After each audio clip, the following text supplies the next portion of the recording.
దేవుని వాక్యములోనికి మనం వెళ్దాము. దేవుని వాక్యములో మార్కు సువార్త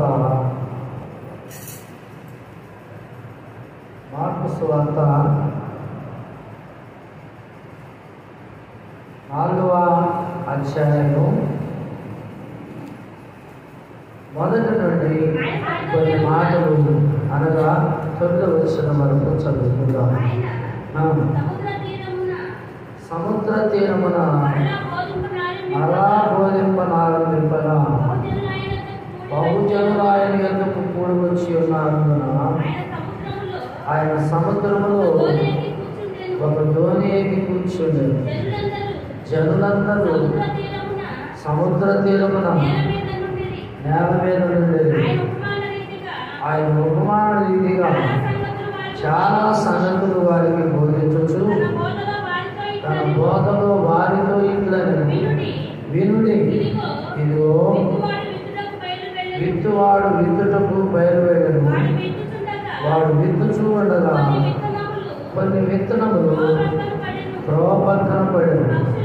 పక్షులు వచ్చి వాటిని పెరిగి వేసెను. కొన్ని చాలా మన్ను లేని రాతి నేలను పడెను. అక్కడ మన్ను లోతుగా ఉన్నందున వెంటనే మొలిచెను. కానీ సూర్యుడు ఉదయింపగానే అవి మాడి వేరు లేనందున ఎండిపోయేను. కొన్ని మొండ్ల పొదలు పడెను. మొండ్ల పొదలు ఎదిగి వాటిని అణిచివేసిన కనుక అవి ఫలింపలేదు. కొన్ని మంచి నేలను పడిన అవి మొలిచి పెరిగి పైదై 30 దంతులుగాను 60 దంతులుగాను 100 దంతులుగాను ఫలించెను. వినుటకు చెవులు గలవారు వినుగాక అని చెప్పెను. ఈ మాటలు ఎవరు చెప్పారు? ప్రభు అయిన యేసుక్రీస్తు వారు చెప్పారు. చిన్న ప్రార్థన చేసుకున్నాం. పరిశుద్ధుడైన తండ్రి, దయగలిగిన మా యేసు ప్రభువా, మరి ఈ వాక్యమును మేము ధ్యానం చేస్తూ ఉండగా మీరే నీ పరిశుద్ధ లేఖనముల నుండి మాతో మాట్లాడుతూ ఆత్మీయ జీవితాలకు మేలు దయచేసి ఈ కార్యక్రమాన్ని జరిగిస్తూ ఉండగా నన్ను నీ ఆత్మతో అభిషేకించి వాడుకొని ఈ వాక్యమును బట్టి ప్రభువా నీ బిడ్డలమైన మేమందరము ఆత్మీయంగా ఫలించలాగా సహాయం చేయండి. యూట్యూబ్ ద్వారా నీ వాక్యాన్ని వింటున్నటువంటి వారు కూడా ఆత్మీయంగా ఫలించినట్లు కృప చూపి దేవిస్తుంది. ఏకలో రావాల్సిన వారు త్వరగా నీ సన్నిధికి వచ్చుటకు సహాయం చేయండి. నన్ను నీ ఆత్మతో అభిషేకించి వాడుకున్నాను. యేసునామములో ప్రార్థిస్తున్నాం తండ్రి, ఆమేన్. ప్రభునందు ప్రియమైన దేవుని బిడ్డలారా, యేసుక్రీస్తు చేసినటువంటి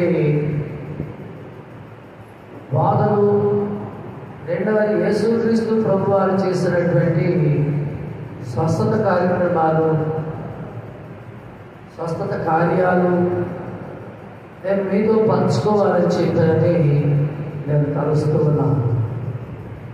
మార్కు సువార్తలో 4వ అధ్యాయంలో యేసుక్రీస్తు ప్రభు వారు సముద్ర తీరమున మరలా బోధింపనారంభింపగా, ఇది 2వసారి యేసుక్రీస్తు ప్రభు వారు సముద్రము ఒడ్డున కూర్చొని ప్రజలకు బోధిస్తూ ఉన్నారు. ప్రజలు ఆయన యొద్దకు వచ్చుట చూసి వారు ఒక దోణిని చూసి దాంట్లో ఎక్కి కూర్చొని ఆ దోణి కొంచెం లోపలికి తోయబడింది. అక్కడ కూర్చొని యేసు ప్రభు వారు దేవుని వాక్యాన్ని అందిస్తున్నారు. అనేక మంది ప్రజలు వచ్చి దేవుని వాక్యాన్ని వింటూ వారు ఏం చేస్తున్నారు అని చెప్పారంటే నేల మీద కూర్చున్నారంట. సముద్ర తీరమున నీళ్ల అలలు తాకిడి తగలనంత దూరంలో కూర్చున్నారు. అలా కూర్చొని ఉన్నప్పుడు యేసుక్రీస్తు ప్రభు వారు ఒక మాట అంటున్నాడు. ఏమంటున్నాడంటే వినుడి అన్నాడు. ఒక మాట మిమ్మల్ని అడుగుతాను, మీరందరూ వినడానికి వచ్చారా? చెప్పండి, వినడానికి వచ్చారా అందరూ? ఇంకా దేనికైనా వచ్చారు? గట్టిగా చెప్పండి. వినడానికి వచ్చాం అన్నవాళ్ళు చేయొద్దండి. వినడానికి వచ్చాం వాక్యము అన్నటువంటి వారు అందరూ దేవుని వాక్యం వినాలని వచ్చారు. మరి ఈ సందర్భంలో యేసుక్రీస్తు ప్రభు వారు ఏమంటున్నాడంటే వినండయ్యా లేకపోతే వినుడి అని చెప్తున్నారు. అయితే ఇక్కడ యేసుక్రీస్తు ప్రభు వారు ఉపమానం ఒకటి చెప్పారు. మీరు గమనించినట్లయితే బైబిల్ గ్రంథంలో యేసుక్రీస్తు ప్రభు వారు ఉపమానం లేకుండా దేవుని వాక్యాన్ని బోధించలేదు. ఉపమానాలతోనే దేవుని వాక్యాన్ని బోధించారు. దేవుని బిడ్డలారా, ఒక విషయాన్ని గమనించండి. యేసుక్రీస్తు ప్రభు వారు ఉపమానాన్ని బోధించినప్పుడు అక్కడ ఉన్నటువంటి శిష్యులు అంటున్నారు, నీవు ఎందుకు ఇలా ఉపమానాలు ఎందుకు బోధిస్తున్నావు అని చెప్పాను అడిగారు. ఇంకొక సందర్భంలో యేసుక్రీస్తు ప్రభు వారు ఇదే ఉపమానాన్ని చెప్పినప్పుడు శిష్యులు ఆయన ఒంటరిగా ఉండటం చూసి ఆయన యొద్దకు వెళ్ళి నువ్వు చెప్పినటువంటి ఆ ఉపమానానికి ఉపమాన భావం ఏమిటి అని అడిగాడు. ఉపమాన భావం ఏమిటి అని అడిగాడు. అడిగినప్పుడు యేసుక్రీస్తు ప్రభు వారు అన్నారు, భూలోక సంగతులను మీకు బోధిస్తే మరి మీకు అర్థం కావడం లేదు కదా, పరలోక మర్మాలు బోధిస్తే మీరు ఏమర్థం చేసుకుంటారు అని చెప్తున్నారు. అందుకని యేసుక్రీస్తు ప్రభు వారు బోధించింది దేవుని వాక్యమే. పరలోక రాజ్యాన్ని గురించి బోధించారు, మారు మనసుల గురించి బోధించారు, పాప క్షమాపణ గురించి బోధించారు. బోధించిన ప్రతి దానిలో కూడా యేసుక్రీస్తు ప్రభు వారు ఉపమాన రీతిగానే బోధించారు. మరి దేవుని పిల్లలారా గమనించండి, ఆ ఉపమానాల్లో ఒక ఉపమానం ఏంటి అని చెప్పారంటే విత్తువాహనం గురించినటువంటి ఉపమానము. చెప్పండి, అందరూ చెప్పండి, ఏ ఉపమానం అండి? విత్తువాహనం గురించినటువంటి ఉపమానం. ఈ ఉపమానంలో యేసుక్రీస్తు ప్రభు వారు ఏమని చెప్తున్నాడంటే, ఒక మనుషుడు పొలంలో విత్తనాలు విత్తడానికి బయలుదేరాడు. ఎక్కడంటే విత్తనాలు విత్తేది? పొలంలో విత్తనాలు విత్తడానికి బయలుదేరాడు. అతడు విత్తనములు విత్తుచుండగా కొన్ని విత్తనాలు ఎక్కడ పడినాయి అని చెప్పారంటే త్రోవ పక్కన పడినవి అంటారు. ఎక్కడ పడినాయండి? త్రోవ పక్కన పడినవి. మరికొన్ని విత్తనాలు చాలా మామూలైనటువంటి రాతి నేలను పడినాయి. మరికొన్ని విత్తనాలు ముళ్ళ పొదలలో పడినవి. మరికొన్ని విత్తనాలు మంచి నేలను పడినవి అని చెప్పాడు. అయితే ఈ ఉపమానాన్ని చెప్పిన తర్వాత వివరాలు కూడా చెప్పాడు. ఏం చెప్పాడు? రాతి నేల మరి ముందుగా మనం చూస్తే కొన్ని విత్తనములు త్రోవ పక్కన పడేవి. త్రోవ పక్కన పడినప్పుడు ఆ విత్తనాలు ఏమైపోయినాయి అంటండి? చెప్పండి. ఆకాశ పక్షులు వచ్చి ఎత్తుకొని పోయాను. దేవుని సన్నిధిలోనే ఉన్నాము, వాక్యం వినడానికి వచ్చాము. మీలో ఎంతమంది దేవుని వాక్యాన్ని వింటూ ఉన్నారు? ఎంతమంది హృదయాలలో దేవుని వాక్యము విత్తనాలు మీరు పడుతున్నాయి? ఎవరి హృదయంలోనైతే వాక్యము ఉండదో వాడు ఎన్నటికీ కూడా ఫలించలేదు. కాబట్టి దేవుని వాక్యం చెబుతున్నటువంటి మాటలు మనం గమనించినట్లయితే వినాలి. ఏం వినాలంటే దేవుని యొక్క వాక్యాన్ని వినాలి. దేవుని వాక్యాన్ని వినటం వల్ల మనకేంటి ప్రయోజనం అని చెప్పారంటే వినుట వలన విశ్వాసము కలుగును. బైబిల్ గ్రంథంలో మనం చూస్తే మార్కు సువార్తలోని ఒక మాట రాయబడింది చూడండి. 5వ అధ్యాయంలో 25వ వచనం దగ్గర చదివితే 12 ఏళ్ల నుండి రక్తస్రావము కలిగిన ఒక స్త్రీ ఉండెను. ఆమె అనేక వైద్యుల చేత ఎన్నో తిప్పబడి తనకు కలిగినదంతయు వ్యయము చేసుకొని ఎంత మాత్రమును ప్రయోజనము లేక మరింత సంకటపడను. ఆమె యేసుని గురించి విని ఏమంటున్నారండి ఇక్కడ? ఆమె యేసుని గురించి విని, ఎవరి గురించి వినని? యేసుని గురించి వినని.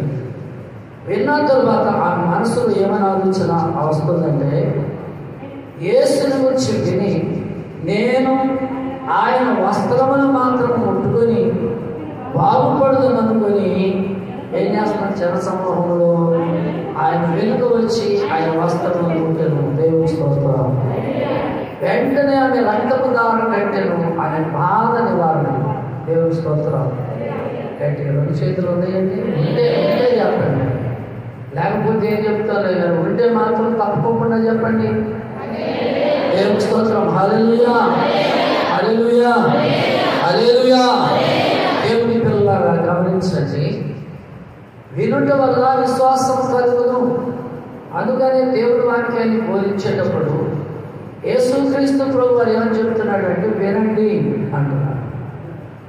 అయితే వారి గురించి ఇంకొక మాట కూడా అంటారు.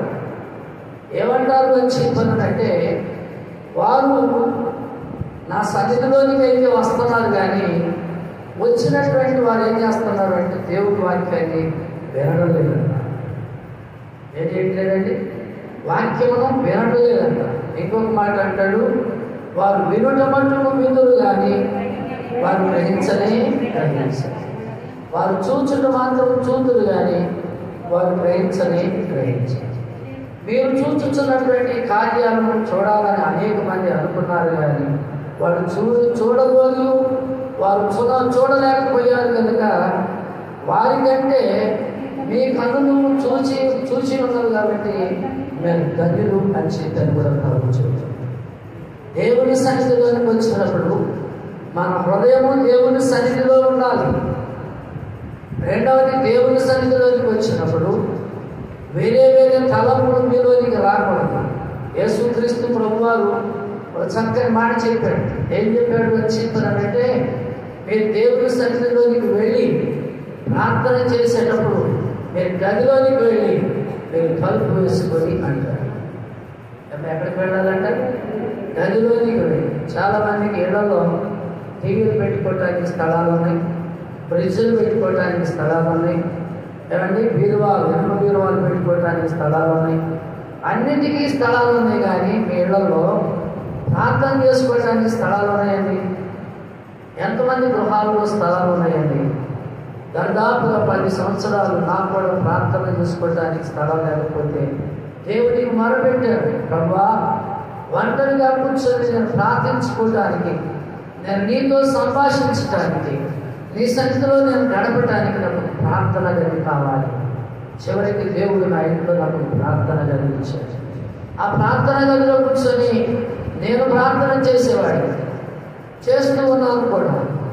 ఆ ప్రార్థన గదిలో కూర్చొని మళ్ళా నా కుమారుడు కూడా ప్రార్థన చేసేవాడు. కాలేజీకి వెళ్ళి ఇంటికి రాగానే కాళ్ళు కడుక్కొని పుస్తకాలు తీసుకెళ్ళి గదిలో పెట్టి గదిలోకి వెళ్ళి తలుపు వేసుకొని మొదలుపెట్టాడు. దేవుని స్తోత్రం.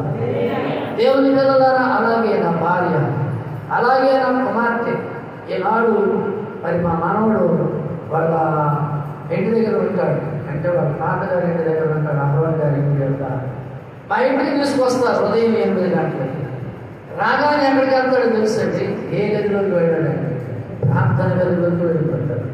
వెళ్ళిపోయి ఆ బైబిల్ తీసుకొని ఏమర్థం అవుతుంది ఆ పిల్లడికి ఏంటో. మేము అప్పుడప్పుడు బైబిల్ చదువుతుంటే పాట పాడుకుంటూ చూస్తూ ఉంటాడు. అక్కడ చెప్పాను అంటూ ఉంటాడు. ఎందుకంటే ఇంకొక మాట చెప్పాలి. అదేంటి అని చెప్పానంటే, ప్రార్థన చేసుకోవడానికి మేము ప్రార్థన చేయడం మొదలు పెడితే, మేము పాటలు పాడుతూ మొదలు పెడితే ఆ పిల్లలు కూడా రాగాలు తీసుకుని చప్పట్లు కొడుతుంది. చిన్నపిల్లలు సంవత్సర కాలం వయసు కలిగిన పిల్లవాడు. అయితే మనలో మన పిల్లలు ఎంతవరకు దేవుని స్తుతిస్తూ ఉన్నారు, మనం ఎంతవరకు దేవుని సన్నిధిలో సన్నిధి క్రమం కలిగి జీవిస్తున్నాం. కనుక మనం దేవుడి వాక్యం ఏమని చెప్తుంది అని చెప్పానంటే, దేవదాసయ్య గారు కూడా రాశాడు సన్నిధి గది అనుభవాన్ని గురించి. ఏమని చెప్పారు అని చెప్పానంటే, మొదట నీవు దేవుని యొక్క సన్నిధిలోనికి అనగా గదిలోనికి వెళ్ళి నీ తలుపు వేసుకోవాలి. ఎందుకు తలుపు వేసుకోవాలండి అని చెప్పానంటే, తలుపు వేయకపోతే ఇంట్లో పిల్లులు కుక్కలు లేకపోతే ఏదో ఒకటి వస్తూ ఉంటాయి. ఇవి కూడా ఎప్పుడు వస్తాయో తెలుసండి? మనము ప్రార్థనలో కూర్చోకపోతే అవి రావండి. మనం ప్రార్థనలో కూర్చోగానే అవేం చేస్తాయో తెలుసండి? ఇంటిలోకి వచ్చి అలిపి చేయటం మొదలు. అప్పుడు మన ఆలోచన అంతా ప్రార్థన గదిలోనే ఉన్నాము, ప్రార్థన గదిలోనే కూర్చున్నాము, కానీ మన ఆలోచన అంతా దేని మీద ఉండదో తెలుసండి. ఏదో వచ్చినట్టుంది, ఇల్లు వచ్చిందంటావా, ఎరుపు వచ్చిందంటావా, ఇంకా ఏమొచ్చింది, అవి వచ్చింది ఏం చేస్తుంది, పిల్లు పాలు అయిపోతుందేమో, పెరుగు తిరిగిపోతుందేమో, ఇలాంటి ఆలోచన మనకు కలిగినప్పుడు మన మనసు దేవుని మీద లగ్నము చేయలేదు. అందుకని ఏం చేయాలి అని చెప్పానంటే, మొదట నీ గదిలోనికి వెళ్ళినప్పుడు ఏం వేసుకోవాలంటే తలుపు వేసుకోవాలి. అంటే అర్థమేంటో తెలుసా, ఏకాంతమైనటువంటి ఆ స్థితిని జ్ఞాపకం చేస్తుంది. దేవదాసయ్య గారు కూడా చెప్తాడు, ఏకాంతమైనటువంటి స్థలంలోనికి వెళ్ళి నువ్వు ప్రార్థన చెయ్యి. నువ్వు ప్రార్థన చేయటానికి ఏకాంత స్థలంలోనికి వెళ్ళాలి. తర్వాత రెండవది ఏంటి అని చెప్తానంటే, నీవు మది తలుపులు కూడా క్షమించండి, మది తలుపులు కూడా వేసుకోవాలి. ఏ తలుపులు అంటే, ఒకటేమో గది తలుపులు వేయాలి, రెండవదేమో మది తలుపులు వేయాలి, మూడోది హృదయం యొక్క తలుపులు తెరవాలి. దేవుని స్తోత్రం. ఎందుకు అంటే మది తలుపులు అంటే అర్థం ఏంటి అని చెప్పినట్టే, మది తలుపులు అనగా మది తలుపులను కనుక మనం వేయకపోతే ఏం జరుగుతుంది అంటే, మది తలుపులు మనం వేయకపోతే మదిలోకి కూడా చెడ్డ ఆలోచనలు వస్తూ ఉంటాయి, చెడ్డ తలంపులు వస్తూ ఉంటాయి, అలాగే రకరకాలైనటువంటి ఆలోచనలు వస్తూ ఉంటాయి. ఎలాంటి ఆలోచనలు వస్తాయి అని చెప్పారంటే, మామూలుగా కూర్చొని మనము ఉన్నప్పుడు ఎప్పుడు కూడా అలాంటి ఆలోచనలు రావు, కానీ ప్రాంతంలో కూర్చున్నాం అనుకోండి, ఎప్పుడెప్పుడు మనం చిన్నప్పుడు ఎవరో ఏదో అమ్మ సంగతులు కూడా అక్కడ మనం గుర్తు వస్తూ ఉంటాయి. ఏమండి, అప్పులు గుర్తు వస్తూ ఉంటాయి, ఆర్థిక ఇబ్బందులు గుర్తు వస్తూ ఉంటాయి, కుటుంబ సమస్యలు గుర్తు వస్తూ ఉంటాయి. అదే మది తలుపులు కనుక నువ్వు వేసినట్లయితే ఇవేమి కూడా నేను మోసపోతున్నావు. దేవుని స్తోత్రం. అవి కనుక నువ్వు వేయకోకుండా ప్రార్థన చేస్తే ఆ రోజు నీ ప్రార్థన నడవు, నువ్వు చేస్తున్న ప్రార్థన అంతా అది వ్యర్థమైపోతుంది. కనుక దేవుని పిల్లలారా గమనించండి, నువ్వు గదిలోనికి వెళ్ళి తలుపు వేసుకుని ఏం చేయమని చెప్పంటాడంటే, హృదయంగా ఒకటి నీ ఇంటి గది తలుపులు వేయాలి, తర్వాత రెండవది మది తలుపులు వేయాలి, మూడవది హృదయం యొక్క తలుపులు తెరవాలి.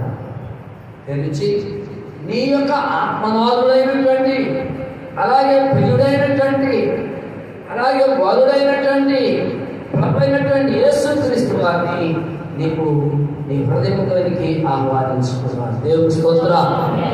అలా చేసిన తరువాత మనం ఏం చేయాలి అని చెప్పానంటే, ప్రార్థన చేయాలి.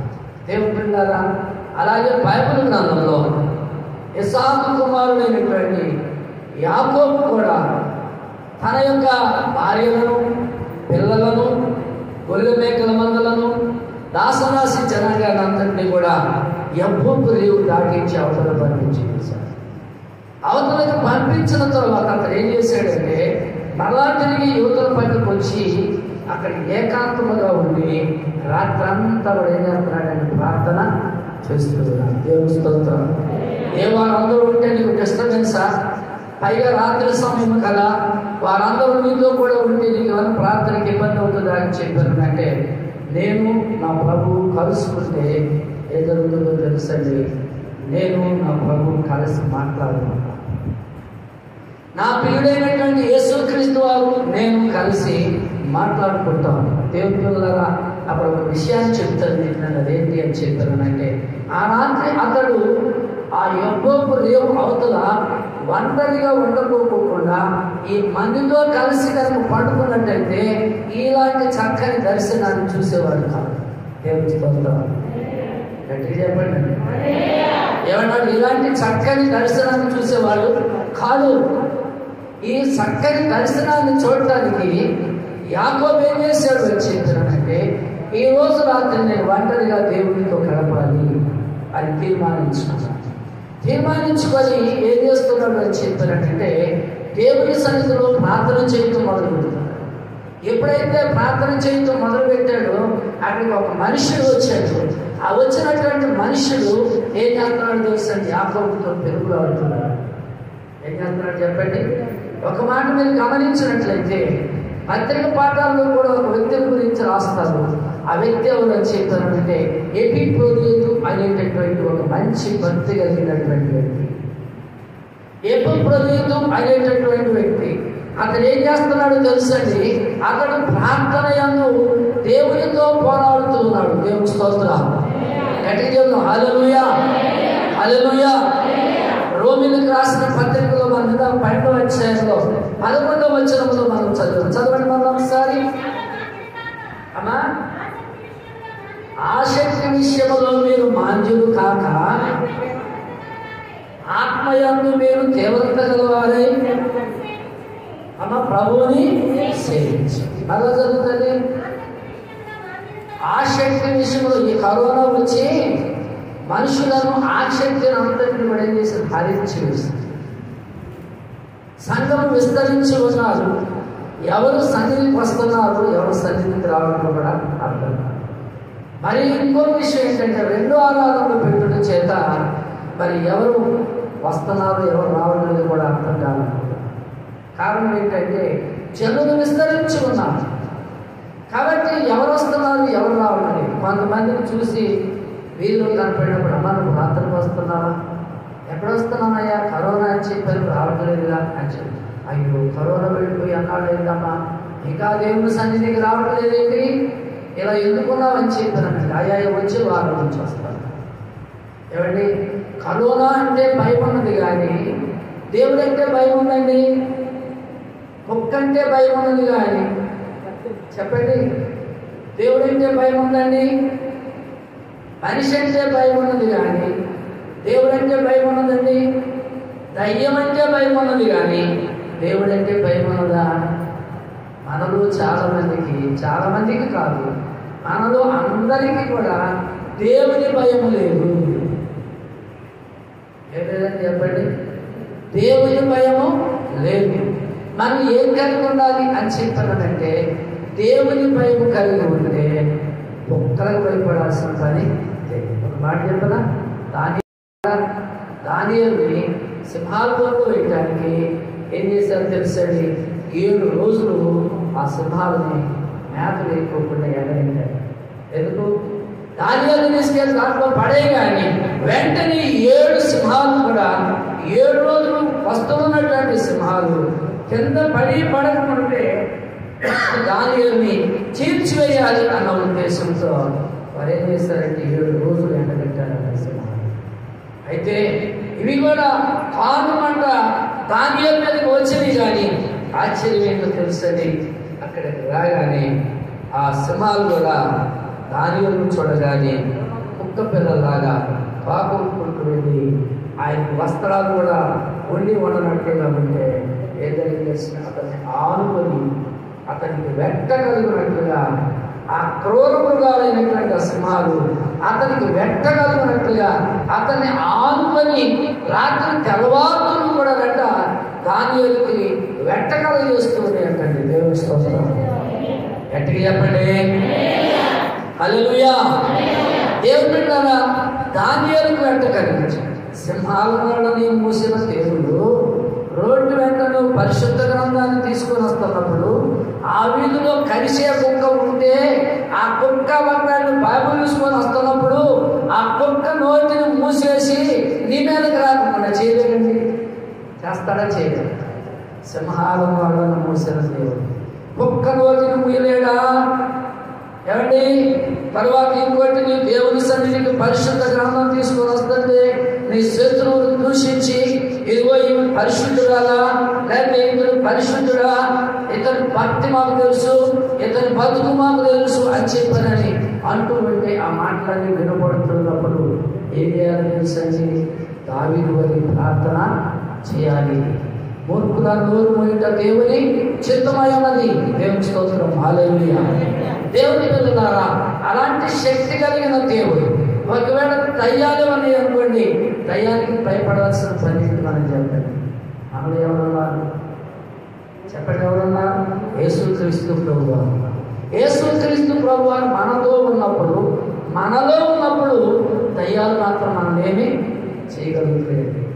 దేవునికి భయం లేనప్పుడు దయ్యాలైనా బెదిరిస్తారు. దేవునికి భయం లేనప్పుడు మనుషులైనా బెదిరిస్తారు. దేవునికి భయం లేనప్పుడు కుక్కలైనా బెదిరిస్తాయి. దేవునికి భయం లేనప్పుడు పాములైనా బెదిరిస్తాయి. దేవునికి భయం లేనప్పుడు సాతాను కూడా బెదిరిస్తారు. దేవుని భయం కలిగి ఉంటే ఇవన్నీ నీకు లోపడుతుంది. భక్తుడు రాశాడు, తుపాకి బాంబు కత్తి బళ్ళెము తుక్కు తుక్కు తుక్కు. అందరూ చక్కబడాలి, అందరూ కలిసి పాడాలి. తుపాకి బాంబు కత్తి బళ్ళెము తుక్కు తుక్కు తుక్కు. అపాయమే రాదు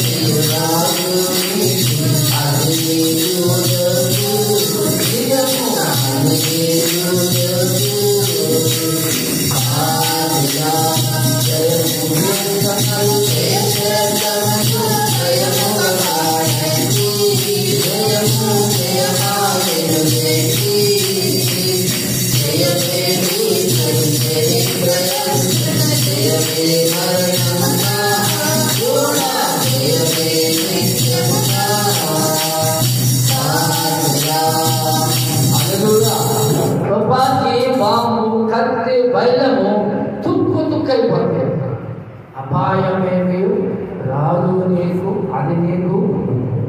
91వ కీర్తనలో 121వ కీర్తన ఏమని రాశాడు తెలుసని, ఏ తెగులును నీ గుడారమును సమీపించదు. మీరందరూ నండి శుభ్రమైన కరోనా వచ్చిందని అందరూ ఆరాధన మానేసి ఇంట్లో పడుకున్నారు. ఏమంటే ఆరాధన మానేసి ఇంట్లో పడుకున్నారు. కానీ కరోనా టైంలో కూడా మేము స్వార్థ ప్రకటించుకున్నాము. దేవుని స్తోత్రం. ఇంకొక ఆశ్చర్యం ఏంటి తెలుసా, ఆ దినాలలో కరోనా వచ్చిన వారి కొరకు మేము ప్రార్థన చేశాం. ఒక వ్యక్తికి కరోనా వచ్చిన సంగతి తెలియదు, కానీ ఆ వ్యక్తి కరోనా వచ్చిన సంగతి కూడా చెప్పలేదు. మా ఇంటికి వచ్చి ప్రార్థన చేస్తావా అని చెప్పాను. వెళ్ళి ప్రార్థన చేశాను. చేసిన తర్వాత చెప్తున్నారు, ఎలా చెప్తున్నారంటే కరోనా వచ్చింది. ఆశ్చర్యం ఏంటంటే ఆ కరోనా ఆ వ్యక్తిని బట్టి నాకు రాలేదు. ఇంకోటి ఏంటంటే నా ఇంట్లో ఉన్న వారికి ఎవరికి కరోనా రాలేదు. ఆ వ్యక్తిలో ఉన్నటువంటి కరోనా కూడా దేవుడు స్వస్థపరిచాడు. దేవుని స్తోత్రం. దేవుని పిల్లలారా, ఇంకొక సంగతి ఏంటి అని చెప్పారంటే కరోనా వచ్చినటువంటి వ్యక్తి చనిపోతే చాలా మంది ఆ వ్యక్తిని చూడటానికి కుటుంబ సభ్యులు కూడా భయపడ్డారండి. అమ్మో ఆ వ్యక్తిని అంటుకుంటే మాకు కూడా వస్తుందేమో అని చెప్పి.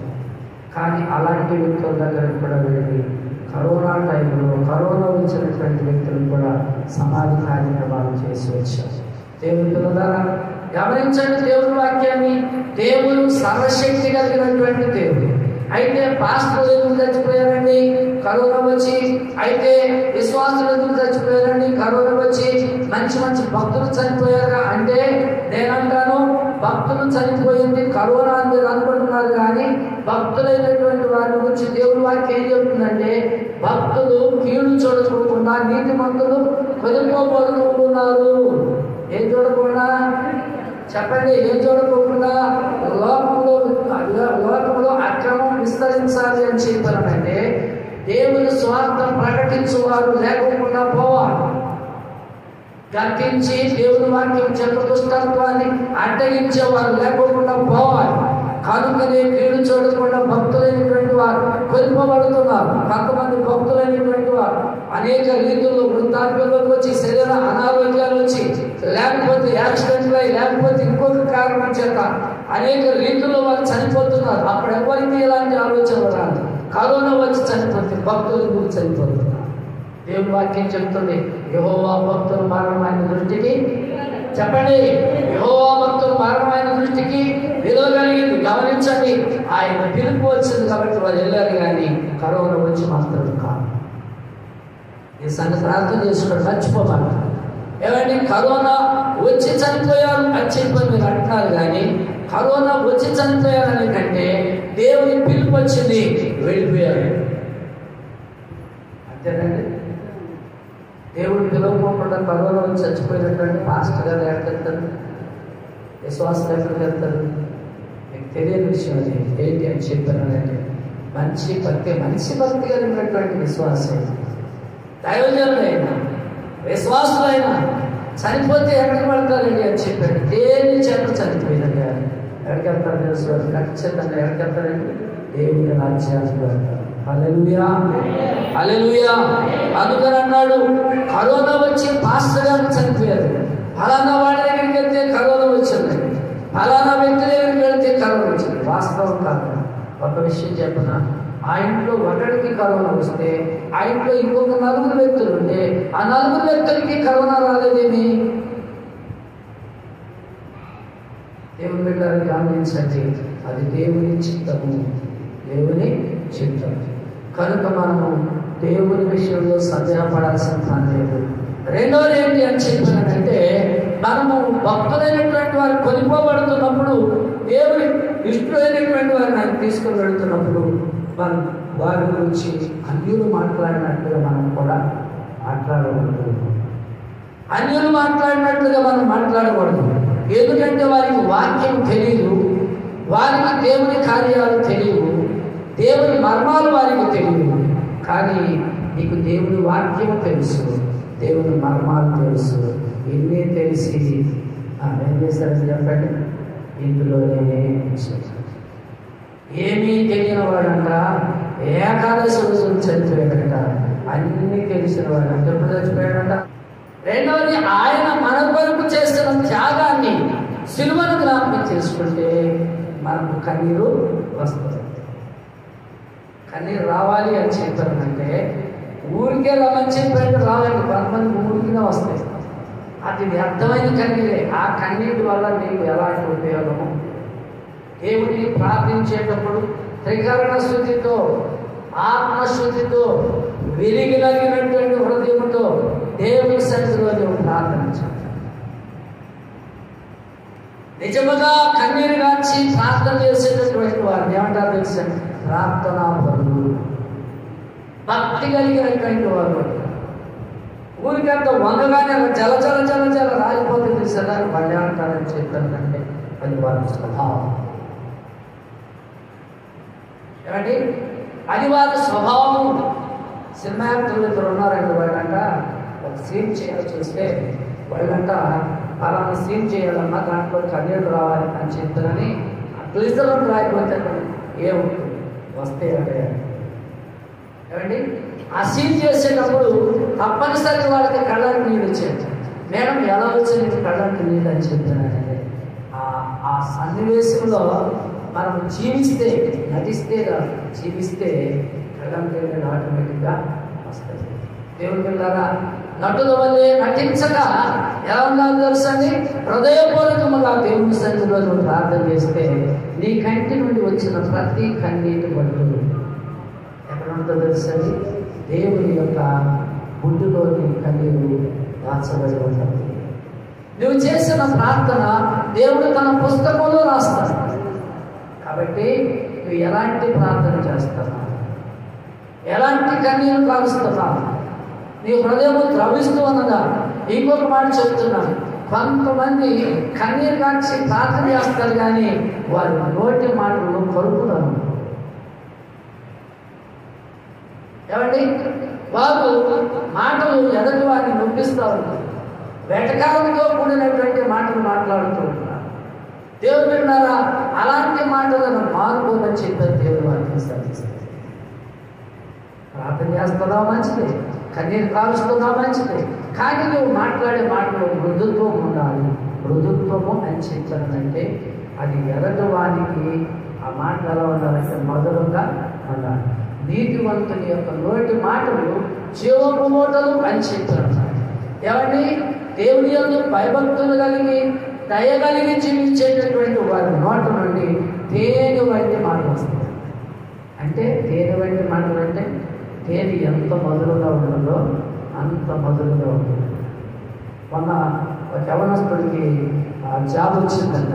ఆ జాబ్ వరకు ప్రార్థన చేయించుకోవడానికి మంచి వర్షం పడుతుంటే తల్లి కొడుకు ఇద్దరు కూడా ఒడి వేసుకొని పడుచుకుంటూ వచ్చారు.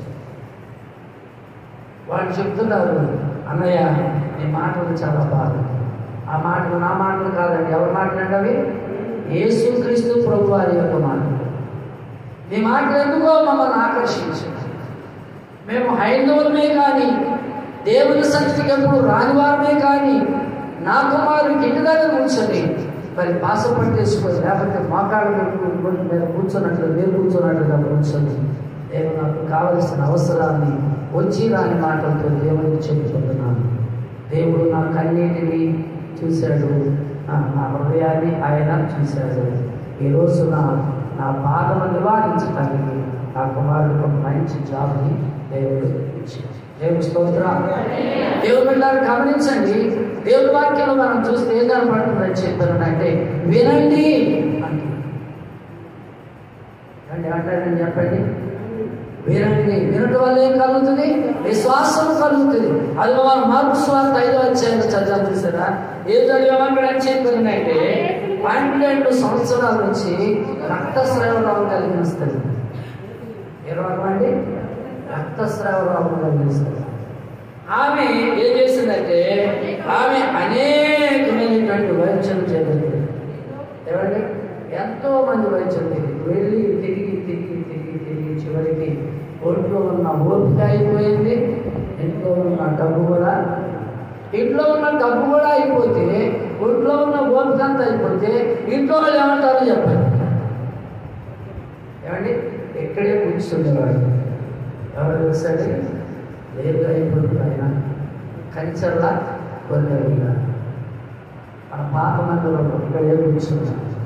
ఆ కూర్చొని ఒక రోజున ఆ కంచెలో పాత పిన్ని గారు వచ్చి, అయ్యా క్యాన్సర్ అంటే రొమ్ము క్యాన్సర్ ఉంది, ఇక్కడికి వచ్చి మరి దేవుడి వల్ల ఈ సంవత్సరం కూడా క్షేమంగా దేవుడు కాపాడాడయ్యా, మరలా క్రిస్టమస్ చూసే బాధ్యతలు దేవుడు ఇచ్చాడయ్యా అని చెప్పి చెప్తూ ఉంటే ఆయన అనేవాడు పట్టణం కూర్చొనేవాడు, ఇదే రోజు వచ్చింది మా అమ్మ సంపూర్తి కదా.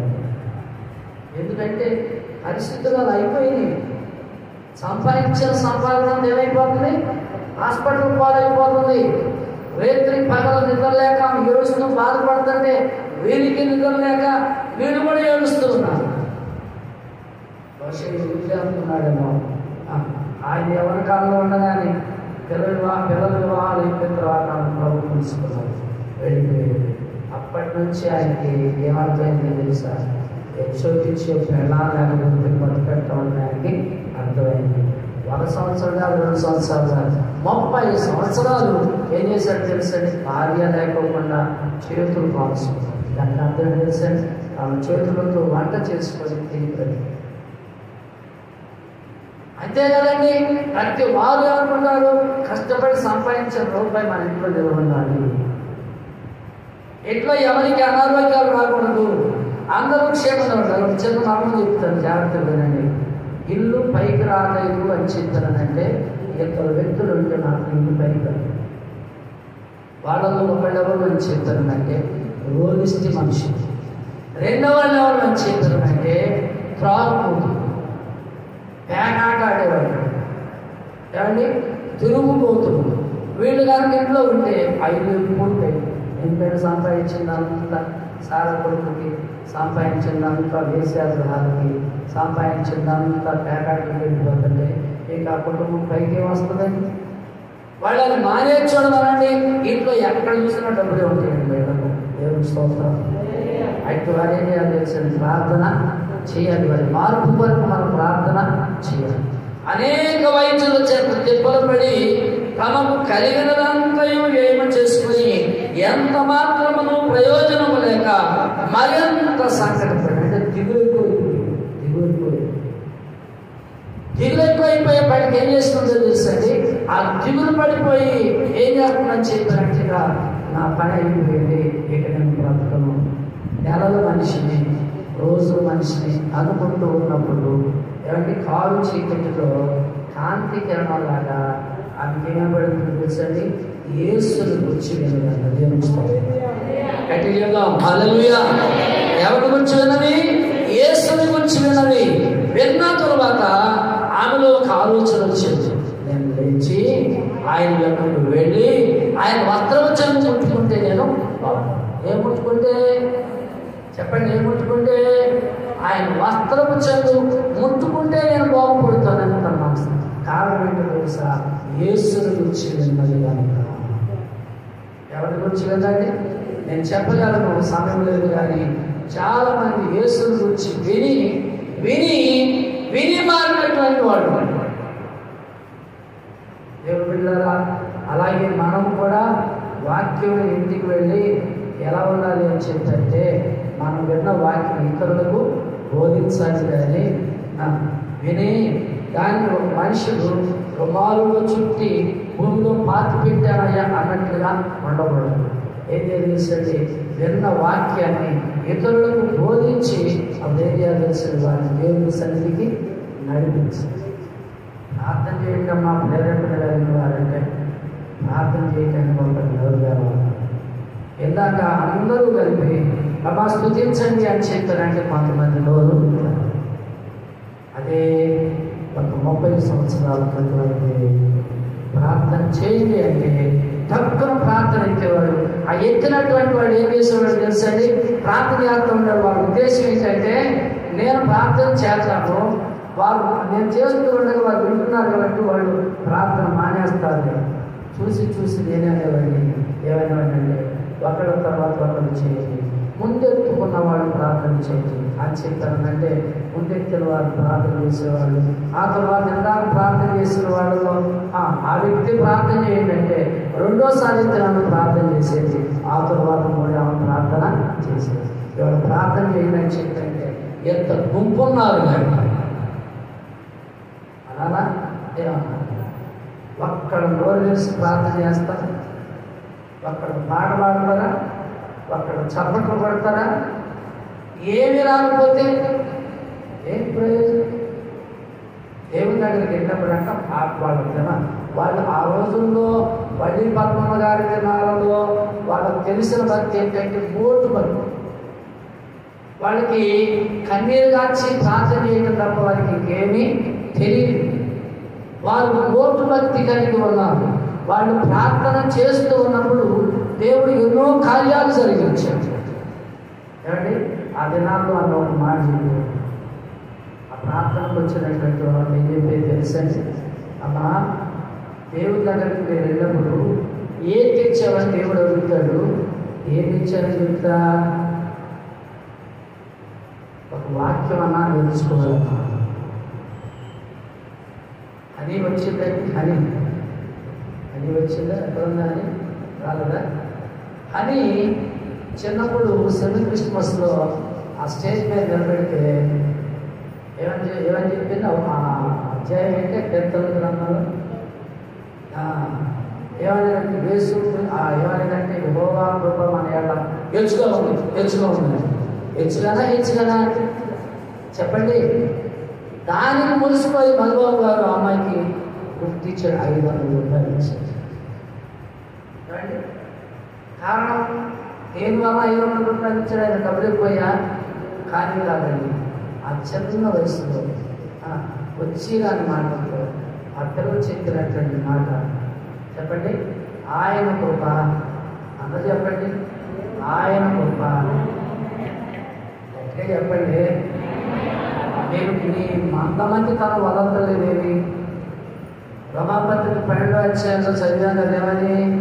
మీరు ఆసక్తి విషయంలో మాంజులు కాక ఆత్మయందు నేనియందు అదే ఏదన్నా ఇంకొక సంగతి అయితే ఎంత తీవ్రంగా ఉంటారో రోజు అడగకపోతే దానికి తొట్టిపోతే అన్నట్టు.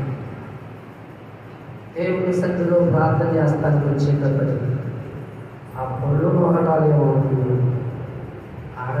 కడగటాలు ఏమైపోయింది, నోరు విప్పరు. సాతాను పెదాల మీద కూర్చొని ప్రార్థన చేయడం అని చెప్పారు. నోటిని మూసేస్తారు. ఎంతగా హెచ్చరించిన, ఎంతగా గద్దించిన, అవసరమైతే తిరుగుబాటున్నా చేస్తారు. కానీ ఎవరిని ప్రార్థన చేయడానికి మాత్రం ఇష్టపడతారు. దేవుని బిడ్డలారా, అలా ఉండవద్దు. దేవుని రాకడ చాలా సమీపంగా ఉంది. దేవుని రాకడకు మనం ఎత్తబడాలి అంటే, ఎగిరి వెళ్ళాలి అని చెప్పానంటే మనం ఏం చేయాలి? ప్రార్థన చేయటం నేర్చుకోవాలి. అందుకని అంటాడు, ఆత్మయందు మీరు తీవ్రత గలవారే. అమ్మా ఆసక్తి విషయంలో మాంద్యులు కాక అమ్మా ఒక్కడ చదవండి. ఆత్మయందు తీవ్రత గలవారు ప్రభువుని సేవించుడి. దేని యందు? ఆత్మయందు తీవ్రత గలవారై. ఇక పై వచ్చిన కూడా చదవండి, మీకు అర్థమవుతుంది. మీ ప్రేమ నిష్కపటమైనదై ఉండవలెను. నీ ప్రేమ నిష్కపటమైనదై ఉండవలెను. కపటంతో కూడిన ప్రేమ. చదవండి. చెడ్డదాన్ని అసహించుకొని మంచిదానిని హత్తుకొని ఉండుడి. మంచిదానిని హత్తుకొని ఉండండి. సహోదర ప్రేమ విషయంలో ఒకరి యొక్కడు అనురాగము గలవారై ఘనత విషయంలో ఒకరినొకడు గొప్పగా ఎంచుకొనుడి. ఏముందో తెలుసండి, దేవుడేమో నాకంటే అతను గొప్పవాడు అని చెప్పి అనుకోండి, అతని కంటే అతను గొప్పవాడు అని చెప్పి అనుకోండి అని చెప్తే వాళ్ళకంటే నేనే గొప్పవాడు అని చెప్పుకుంటున్నాను. రివర్స్లో అన్నమాట. ఏమండి, రివర్స్లో ఏం చెప్తున్నామంటే వాళ్ళకంటే నేనే గొప్పవాడను, వాళ్ళకంటే నేనే గొప్పదానను. దేవుని వాక్యం చెబుతుంది అని చెప్పారంటే మహాభక్తుడు యేసుక్రీస్తు ప్రభువారు బాప్తిస్మం ఇచ్చే యోహాను గురించి సాక్షి చెప్పాడు. ఏమని చెప్పాడు తెలుసండి? అతడు స్త్రీలు కనిన వారిలో అతని వంటి వారు ఎవరు లేదు. అతడు మండుచు ప్రకాశించుచున్న దివిటి వంటి వాడు. దేవుని స్తోత్రం. ఎవరి గురించి చెప్తున్నాడు? బాప్తిస్మం ఇచ్చే యోహాను గురించి సాక్షి చెప్తున్నాడు. చెప్పండి. స్త్రీలు కనిన వారిలో యోహాను వంటి వారు లేరు. అతడు మండుచు ప్రకాశించుచున్నటువంటి దివిటి వంటి వాడు. ఆయనకంటే నేను వయసులో 6 నెలలు ముందుకుంటాను, ఆయన తక్కువ నేనే అన్నాడని అలా. యేసుక్రీస్తు ప్రభువారు సువార్త వచ్చిన తరువాత ఆయన మాట చెప్పాడు. ఏమన్నాడంటే స్త్రీలు కనిన వారు యోహాను కంటే గొప్పవాడు ఎవరు? ఒక మాట్లాడుతారు. యేసుక్రీస్తు వారు ఎవరు పుట్టాడు చెప్పండమ్మా. యేసుక్రీస్తు వారు ఎవరు పుట్టాడు? ఒక స్త్రీకి పుట్టాడు, మరియమ్మ పుట్టాడు కదండి. అందరూ యోసేపు పుట్టాడు. ఎట్లా చెప్పండి? యోసేపు పుట్టాడా మరియమ్మ పుట్టాడా? యోసేపు యొక్క ప్రమేయం లేకోకుండా పరిశుద్ధాత్మ సహాయంతో కన్య మరియ గర్భమందు జన్మించాడు. దేవుని స్తోత్రం. ఇప్పుడు స్త్రీలు అని చెప్పారంటే ఈయన కూడా స్త్రీలు కనిన వారు ఒకడే కదా, అవునా? ఒకడేనా? ఇప్పుడు యోహాను గురించి ప్రభు చెప్తున్నాడంటే నాకంటే యోహానే గొప్పవాడు గురించి. యోహాను దగ్గర శాస్త్రం పరిశీలన చేత పంపబడినటువంటి 100 మనుషులు వచ్చారు. వాళ్ళు ఏమంటున్నారంటే మేము ఎదురు చూస్తూ మేము ఒక మెస్సయ్య కొరకు ఎదురు చూస్తున్నాం. ఆ మెస్సయ్య వీళ్ళేనా లేకపోతే ఇంకెవరు పడతాను ఎదురు చూస్తాం. అప్పుడు ఆయన అన్నాడు తెలుసండి, నేనైతే నేను నీడలో బాప్తిస్మం ఇచ్చుచున్నాను, నా వెనుక వచ్చేటటువంటి వాడు నాకంటే శక్తివంతుడు. నేనైతే నీడలో బాప్తిస్మం ఇస్తున్నాను, కానీ ఆయనైతే అగ్నిలోను పరిశుద్ధాత్మలోను మీకు బాప్తిస్మం ఇచ్చును.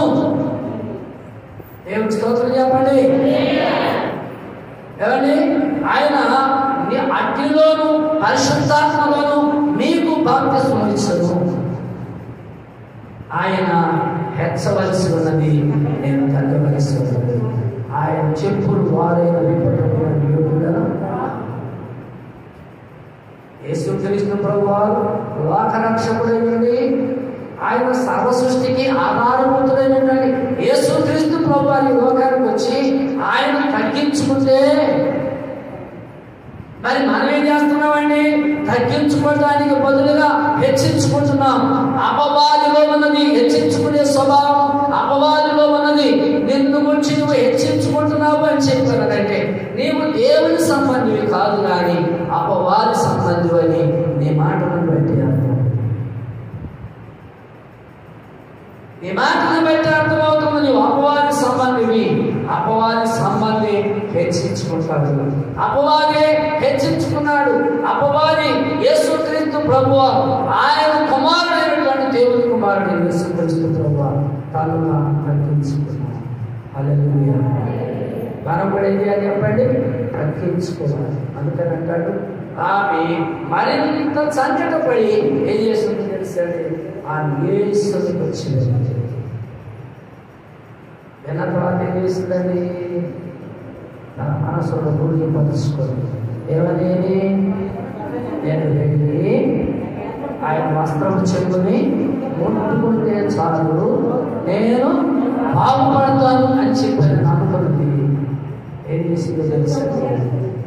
జన సమూహంలో నుండి వెళ్ళి ఆయన వస్త్రము చెప్పును ముట్టుకోగానే వెంటనే, అసలు ఒక మాట ముట్టుకోగానే కాదండి, తన మనసులో అనుకోగానే ఆమె రక్తపు దార కట్టింది.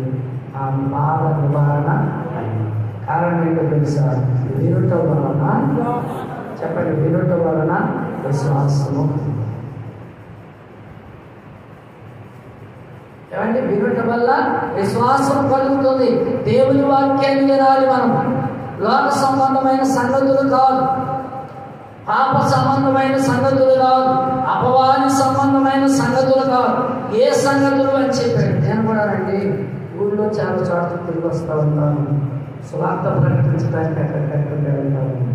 కానీ ఊళ్ళో సంగతులు చాలా మంది మగవాళ్ళు తెలియదు.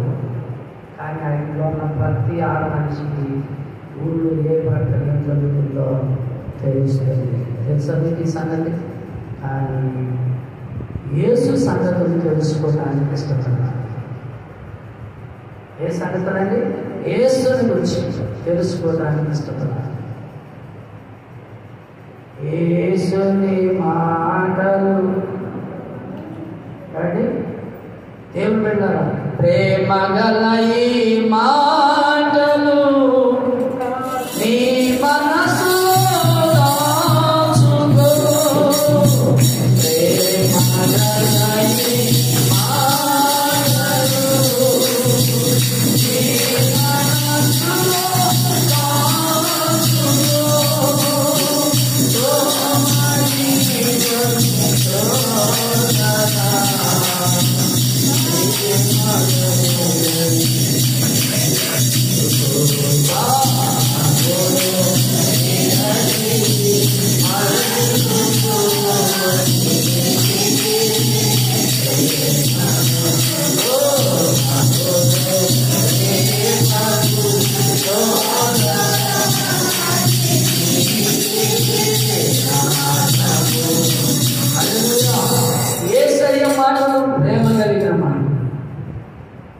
మాటలు నీ మనసులో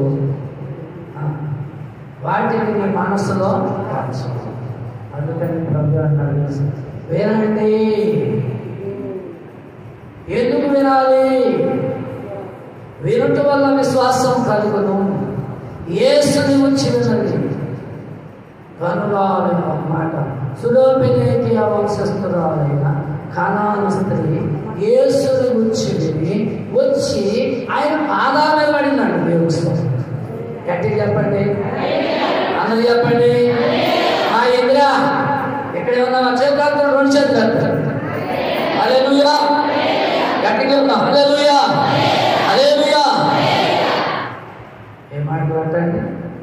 ప్రేమ కలిగినటువంటి ఆమె ఏం చేసిందో తెలుసండి? సులోపినేకి వంశస్థురాలైన కనాను స్త్రీ ఆమె కుమార్తె అంట, చిన్న కుమార్తె ఏ బయటదంటే అయ్యే బయట ఏమండి, దయ్యం పెట్టినట్టండి. ఆ దయ్యం పడితే ఆ దయ్యం పట్టినటువంటి ఆ దయ్యము ఎన్నో రకాలైన ప్రయత్నాలు ఏమండి. ఎన్ని ప్రయత్నాలంటే ఆయుధం కట్టించారు, ఆంచలు కట్టించారు. చెప్పండి, శకనాల దగ్గరకి వెళ్ళారు. ఏమండి, ఇంకొక మాట చెప్పినా మీకు నేను ఇవన్నీ అయిపోయిన తర్వాత నన్ను బాబు జాతలు చేపిస్తారు, చేపలు చేపిస్తారు. ఎన్ని చేసినా పోలేదండి. ఎవరో సంగతి దాకా వస్తుందండి. మా తాతగారి విషయం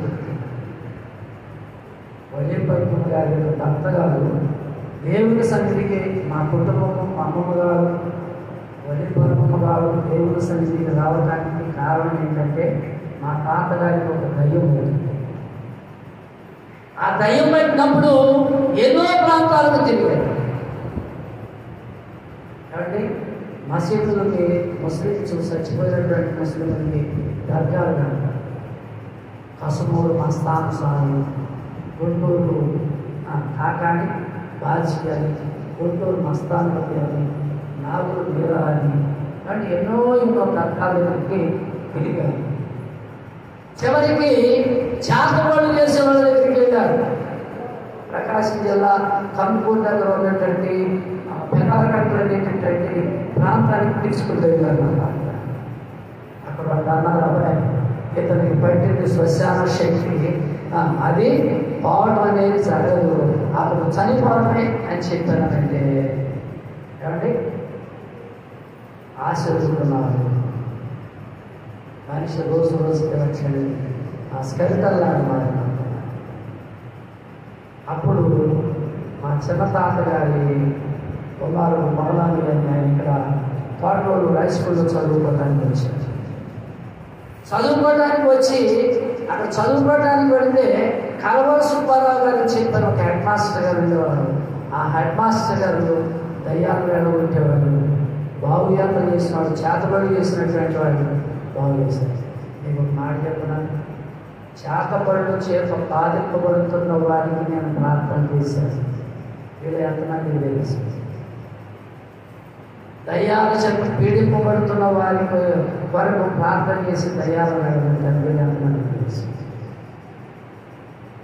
ఏమండి వ్యాధుల చేత బాధపడుతూ చనిపోయే స్థితిలో ఉన్నటువంటి వ్యక్తులకి ప్రార్థన చేశారు.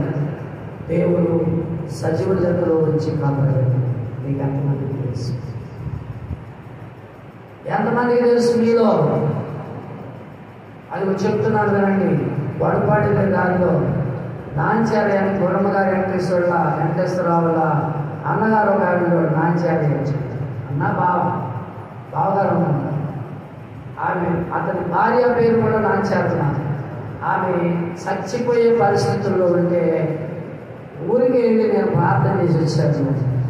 ఆమె సజీవురాలుగా చాలా దాదాపు 20 సంవత్సరాలు దేవుని సన్నిధికి వస్తూ మానేశారు. మీకు తెలుసు మీరు ఎంతమంది తెలిసిన సంగతి కాబట్టి కలాస్ మార్పులో లింగాపతుల నాగేశ్వరం అనే ఆమెను ప్రార్థన చేశారు. దేవుడు ఆమెను దయ్యం నుంచి విడిపించాడు. దేవుడు ఎంతమంది తెలుసు? జనసమ్మ గారి వరకు ప్రార్థన చేయడానికి పుష్పదేవ్ గారు వచ్చారు. మీరు ఎంతమందికి తెలుసు? ఎంతమందికి తెలుసు? మీలో తెలిస్తే చెప్పండి. పుష్పదేవ్ గారు జనసమ్మ గారికి ప్రార్థన చేస్తానికి వచ్చినప్పుడు మా అమ్మమ్మ గారు వల్లి పద్మమ్మ గారు పుష్పదేవ్ చూస్తారేంటి వచ్చు అని చెప్పానంటే వాకాడు మధ్య కాలేసి నొక్కి ఎరగదీసి వాకాడు మీద నిలబెట్టి చుట్టు పట్టుకొని ప్రార్థన చేశారు. 20 మందికి తెలుసు?